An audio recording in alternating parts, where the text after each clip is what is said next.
Ils ne sont sur les pistes que quelques semaines par an et pourtant, ce duo de skieurs bruxellois se prépare à repousser ses limites. Maximilien, malvoyant, et son guide Jérémy sont amis depuis 20 ans. Dans quelques jours, ils s'envoleront en Italie pour les Jeux paralympiques. Cela fait 3 ans qu'ils se préparent.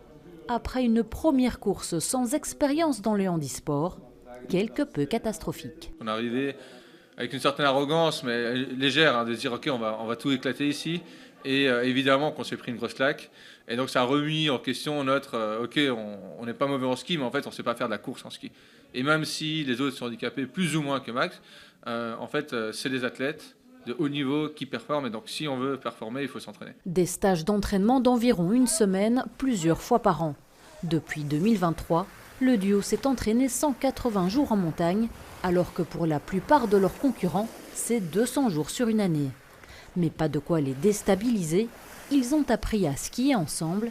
Sur la piste, Maximilien se trouve à 2 mètres derrière Jérémy, qui le dirige avec un micro et une oreillette. J'ai dû me livrer à quelqu'un devant moi, donc j'ai dû m'habituer à son rythme, à son tempo, à son envie de tourner, à son envie d'accélérer et à toutes les informations qu'il me donnait dans l'oreillette. Donc c'est un effort qui est vraiment compliqué, hein, parce que on a 30 ans, je suis plus malléable comme si j'avais 10-12 ans. Donc il a fallu vraiment que je réapprenne 100% à faire confiance et à me dire maintenant tu écoutes quelqu'un d'autre. Maximilien souffre d'une maladie oculaire dégénérative depuis l'âge de 15 ans.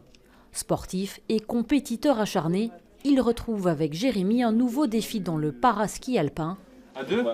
Plus qu'une complicité guide-athlète, c'est une véritable relation de confiance et d'amitié qui s'est installée entre eux. Est-ce que tu vois mon biceps ? Même s'il faut pouvoir se supporter dans toutes circonstances. Il faut savoir qu'on a des écouteurs et on se parle de 8h à midi.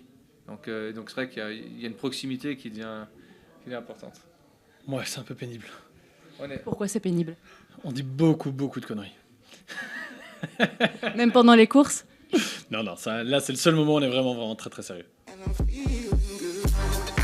Après des mois d'entraînement intensif, le duo espère secrètement ramener une médaille pour leur première participation aux Jeux paralympiques.